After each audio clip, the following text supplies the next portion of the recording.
உலகமெல்லாம் எனக்காதாயம் என வாழ்ந்தவர் மகிழ்ந்ததில்லை.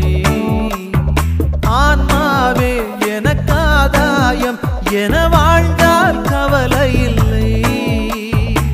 அழியும் செல்வம் சேர்ப்பதா அழிய ஆன்மாவை காப்பதா? அழியும் செல்வம் சேர்ப்பதா அழிய ஆன்மாவை காப்பதா? இந்த கேள்விக்கு பதிலாய் வாழ்ந்தவர் யார்? அவரே புனித சவேரியார். உலகமெல்லாம் எனக்காதாயம் என வாழ்ந்தவர் மகிழ்ந்ததில்லை.